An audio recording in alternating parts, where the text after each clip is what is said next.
Buenas tardes, doctor Fernando Jiménez. Hoy voy a exponer sobre los lóbulos cerebrales y las áreas de Brodmann. ¿Qué es el cerebro?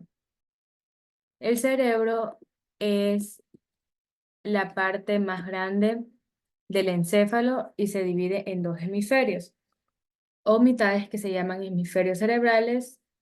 Las áreas internas del cerebro controlan el funcionamiento de los músculos. También controlan el habla, el pensamiento, las emociones, la lectura, la redacción y el aprendizaje. El lóbulo frontal.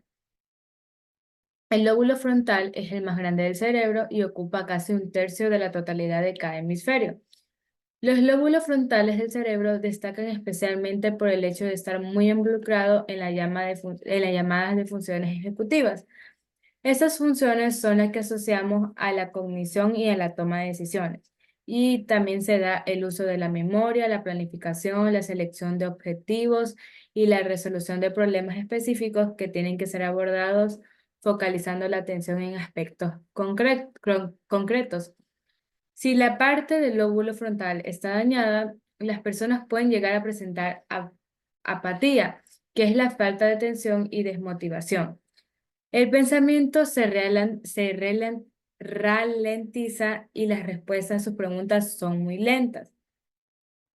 También el lóbulo frontal controla el movimiento, ayuda a controlar los movimientos voluntarios como mover los brazos, las piernas y hay una parte específica llamada corteza motora que se encarga de todo este funcionamiento.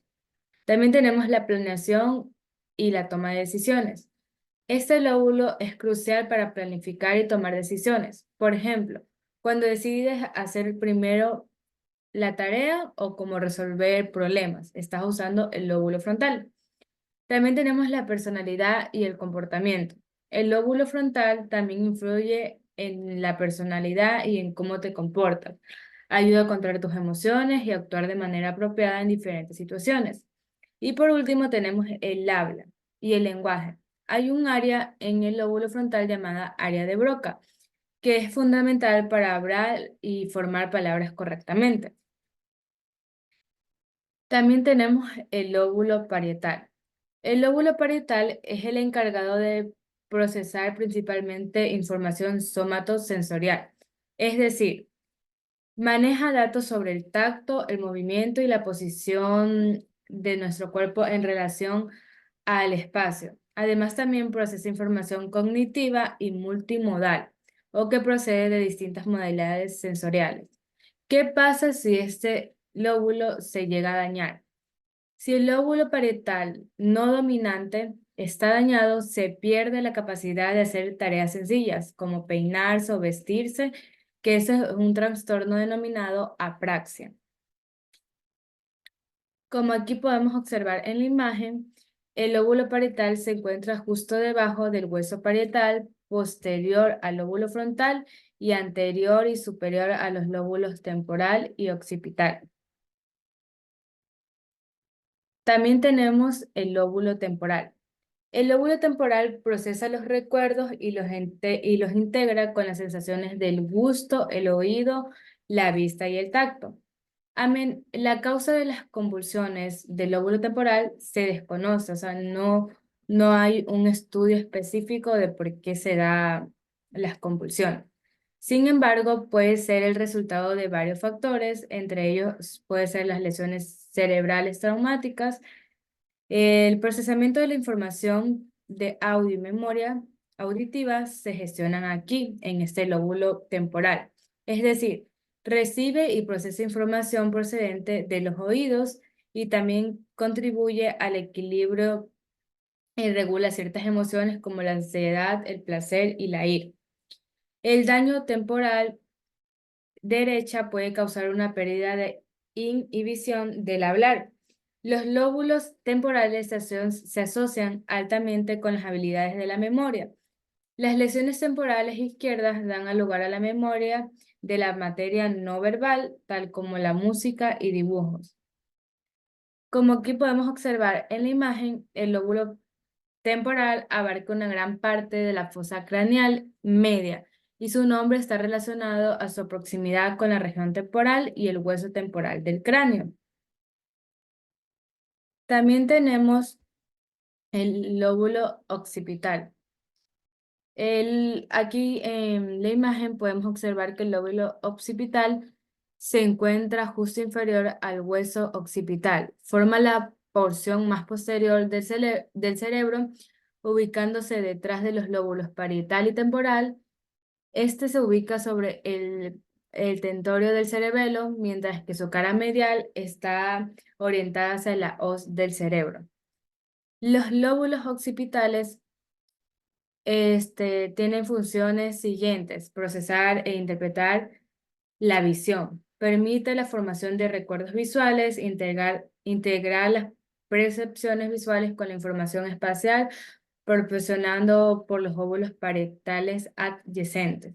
Si se lesionan ambos lados del lóbulo occipital, las personas afectadas no pueden reconocer objetos con la vista. Aunque sus ojos funcionen con normalidad, este trastorno se llama ceguera cortical. Algunas personas con ceguera cortical no se dan cuenta de que no pueden ver. Las áreas de Brodmann. Como aquí podemos observar en la imagen, tenemos enumeradas a las áreas de Brodmann. Son 52 áreas de Brodmann. Hoy vamos a hablar sobre algunas áreas de Brodmann. La área 1, 2 y 3 de Brodmann es la corteza somatosensitiva primaria. Se enumera de dirección rostral a caudal, como 3, 1 y 2. Esta región está asociada con varios sentidos, tales como la localización del tacto, temperatura, vibración y dolor. También tenemos la percepción sensitiva, que es especialmente las extremidades superiores e inferiores, troncos, manos, caras y labios. El movimiento orofacial, que es controlado y coordinado, por ejemplo, al momento de silbar. Y también tenemos el aprendizaje motor. El área 4. Esta área también se conoce como la corteza motora primaria.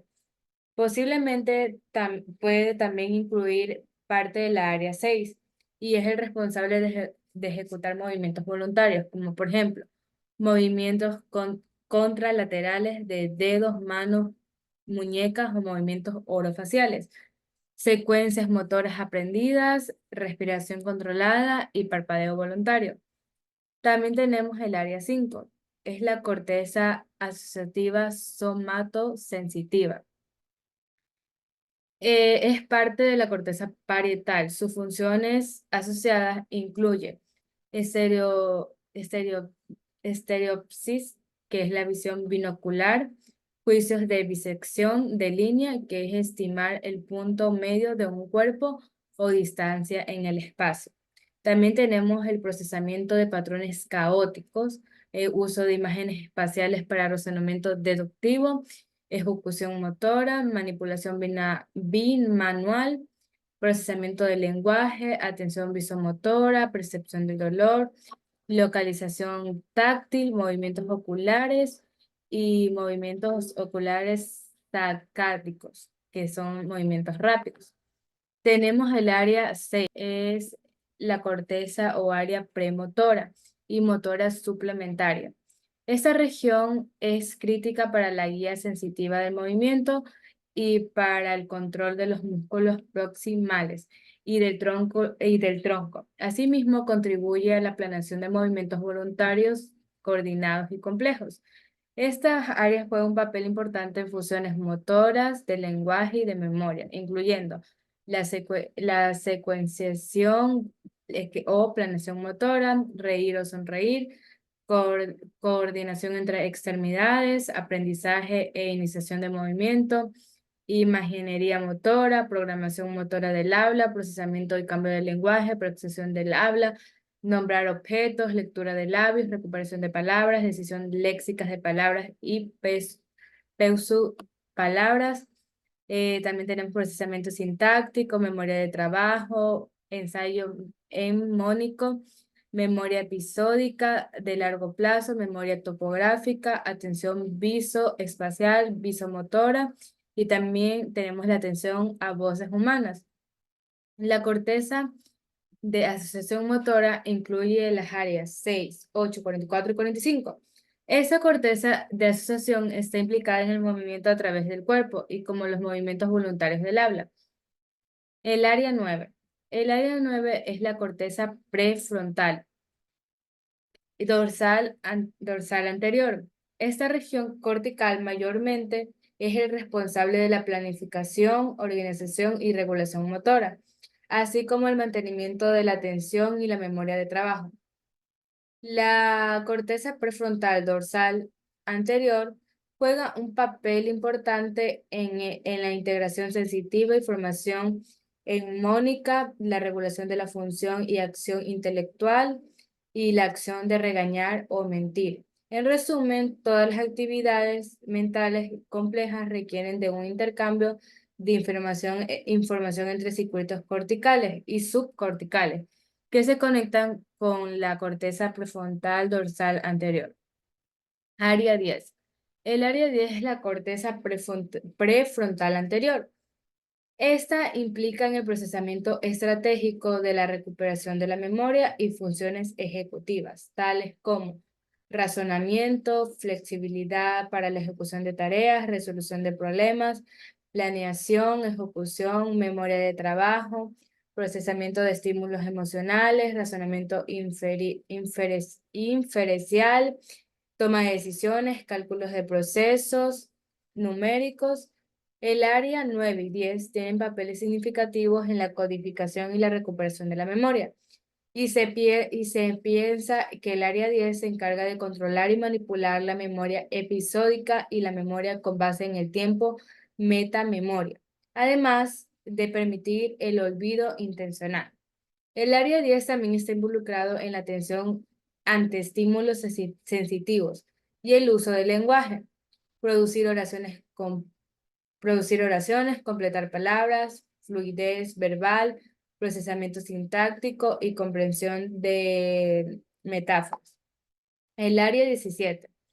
La corteza visual primaria está localizada en el lóbulo occipital, en la parte posterior del encéfalo, y contiene un mapa bien definido de la formación espacial necesaria para la visión. La área 22 es la corteza auditiva primaria giro temporal superior. Es la parte del área de Wernicke. Esta región está situada cerca del oído externo y se acerca al lenguaje complejo y el procesamiento auditivo. El área 37. El área 37, giro fusiforme, giro occipitotemporal. Esta región está ampliamente relacionada con el procesamiento de la información del color, reconocimiento facial y corporal, reconocimiento numérico de palabras. El área 22, 39, 40, que es el área de Wernicke. El giro comprende esta área, puede ser mayor o menor, tamaño dependiendo del individuo y es la responsable de la comprensión del lenguaje. Más específicamente, esta área no permite hilar palabras separadas para completar oraciones que tengan sentido. El área 44 y 45, área de Broca, esta región está asociada con la práctica del habla, programación motora del habla. Esto incluye ser capaz de reunir los elementos que vinculan al lenguaje, seleccionar información entre fuentes que compiten entre sí, secuenciación motora y elementos expresivos, mecanismos de control cognitivos para el procesamiento sintáctico de oraciones, construcción de oraciones complejas y patrones del habla, y poder recordar mejor la función de esta área asociando la palabra broca y boca, ya que esa área controla los movimientos de la boca necesarios para hablar. Gracias por ver mi video. Muchas gracias.